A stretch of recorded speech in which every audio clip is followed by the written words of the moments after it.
Hello, my dear friends.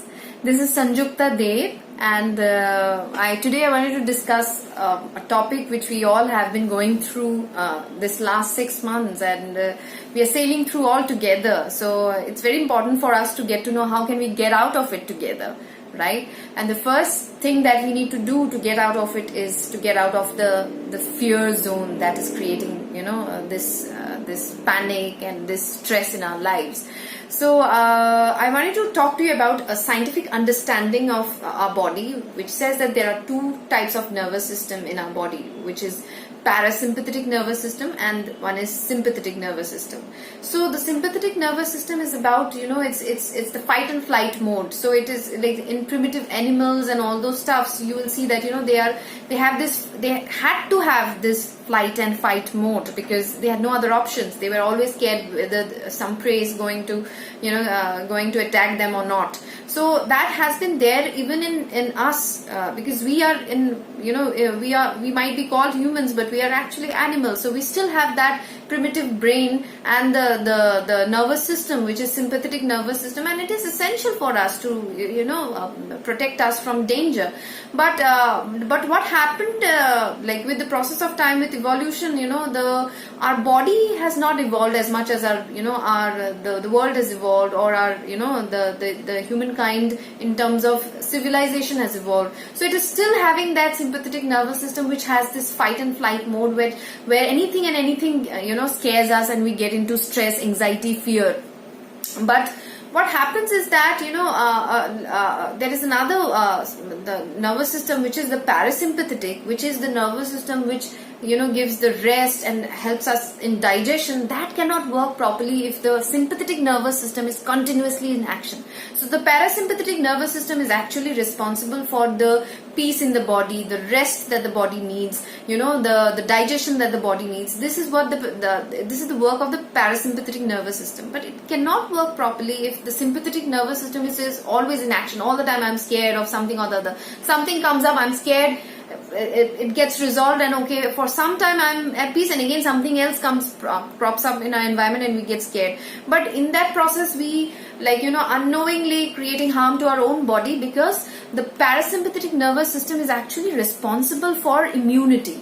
Whenever the body is calm and peaceful, the parasympathetic nervous system is working more than the sympathetic nervous system. That's the time the body can fight with the viruses and the bacteria that is attacking from outside. So it's very important for the body to remain in the peace and calm state most of the times, as much as possible, so that it can attack the things that is coming outside the body. But that is not happening, right? During this pandemic, it's not happening. It's and we cannot say that why are you getting scared. It's natural to get scared, but it's very important to know that fear is affecting me adversely. It is actually, I'm becoming more prone to attracting, viruses and bacteria from the environment. So then what can I do to really overcome it? So the only way, like what I've understood through some researches is that, when we meditate, or in my personal experience, I am I am a Hindu by birth, but I practice Nichiren Daishonin's philosophy. It's a Buddhist philosophy which talks about Nam Myoho Renge Kyo and chanting. So it's the concentration. It brings it's the easiest way of bringing the mind into peace. But there is no biasness that you have to do only chanting Nam Myoho Renge Kyo. So if you feel peace by if you have your meditative ways, there is the easiest way of meditation, they say, is the Anapanasati meditation, which is like watching the breath going in and going out. So that really helps in bringing that parasympathetic nervous system into peace and alignment with the body. So, and if by chance if you it's very difficult. Meditation for some people find it very difficult because we don't know how to concentrate, how to bring our mind into peace. So there is another way which is there is a sound called theta sound, and it is the the meditative state sound. So sometimes if we are not being able to meditate properly, it's very, we can easily, we can get it in YouTube also. There are many theta sounds, but try to, get the right kind of theta sound, because there are many quacks and they will post, this is theta sound, but this might not be theta sound. So try to find it out, what is a real theta sound, and then, try to listen to the theta sound. And even if you're not deep breathing, if you're not doing, just listening to the sound for some time will bring you into that meditative state. So these are the few ways you can really bring your body into peace and calm. And I wanted to give you another example of in Buddhism it says that the body and the mind is one. And it's not separate. So we sometimes think that the mind is mind and the body is body, but it is actually two but not two, they say. So I'll give you an example to make to let you understand that sometimes what happens is that when we are watching a very, very scary and horror movie, and we get scared of it, so it's affecting the mind, right? I'm watching it through my eyes, it's affecting my mind, but you will see that your heartbeat gets faster, you start getting you perspire sometimes, you get scared, you shiver. So all these things happen, and did you see the logic? So it is affecting the mind, but it is in turn connecting to the body and affecting the body. So in the same way, on the other hand, if you see that when we fall sick due to flu, fever, or any other disease, you will see that we get into depression very easily. We feel low very easily. So this is also another understanding that the body and the mind is so one. But the reason why I am telling you, you must be wanting to know that why is she talking to me about this concept of mind and body are one, is to understand that if I know that the mind and body is one, then I am able to understand that if I strengthen my mind, my body can get strengthened. So if my body is feeling weak, sometimes I might not be able to work on my body all the time, like getting medicines and everything might not help. So what is the other way to really strengthen my body? To strengthen my mind.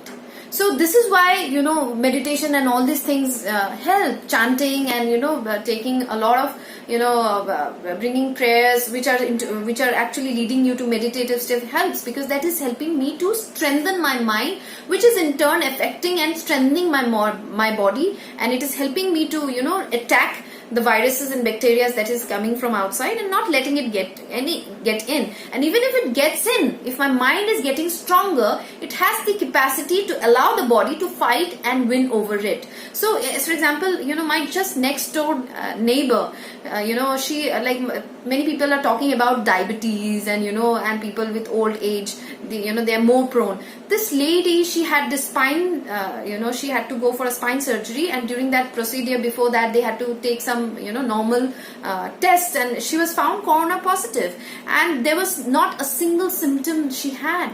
So this is what is saying that it's not that we will always, something happens and it is going to affect me. If my mind is strong, nothing is going to affect. I will be able to take care of my body. So that's why it's very important to first understand how can I strengthen my mind, and during this time, that's why meditation, prayers and chanting are very important. And the second part is that this does not mean that I will not take actions, actions in terms of as for example, I have taken few actions which is really helping me. It's like if we bring vegetables from outside, we don't touch it for 24 hours. So after coming back, we leave it at one place for 24 hours, for a day. We wash our hands and do everything, but we don't touch it for a single day. So it says that the virus is so weak, it really dies outside the body in few hours. So make sure that you don't put it in the fridge, then the virus might not die. Okay, so the virus dies normally in warm environment. Whenever it's a hotter place, it dies more easily. So that's one thing. And then in terms of fish and chicken that we do is that fish and chicken, you really cannot keep it outside for one day. So make sure that you, like what I do, this is my own techniques that I've applied and it is helping me, is that we put the fish and the chicken in a water filled with soda, baking soda, for some time, leave it for 5-10 minutes, and then we wash it and then put it in the fridge or cook it, whatever way you want to do it. So these are the things that we do. And the second is, which is really helping, is vitamin C. And instead of having vitamin C tablets, if you have lemon directly fresh, it's it's amazing. So what we do is that with lemon juice in just 1 glass of water with a little bit of honey is really helping us every day. And another example I wanted to say is that sometimes if you by chance think that you have caught some flu or or having some fever, so this I have told my father, and I asked my father to do it and my mother to help him do it, and it worked amazingly. Suddenly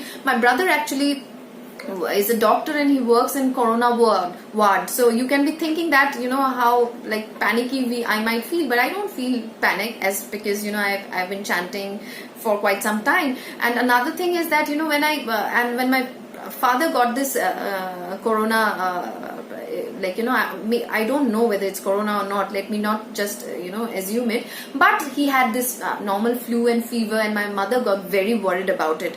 And then I read somewhere that lemon, if we have lemon juice, almost 3.5 to 4 lemons in a day, in hot and piping 7 glasses of water, and we have to sip one after another. And it says that you have to cover your body with a blanket or something to make you feel very warm, and keep sipping it for with 7 glasses, and that really helps.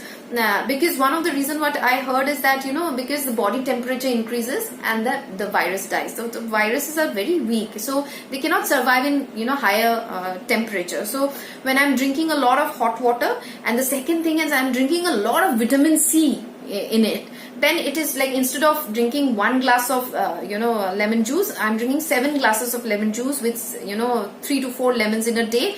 That really helps. And the very next day my mother said that my father completely recovered from it. So these are the things that I wanted to share with you, and hope this really helps you. That is very important. It's very important that it helps you. It's not and please understand that it is just my suggestion. It's not recommended by any doctor, but that has really helped me, and hope this helps you too.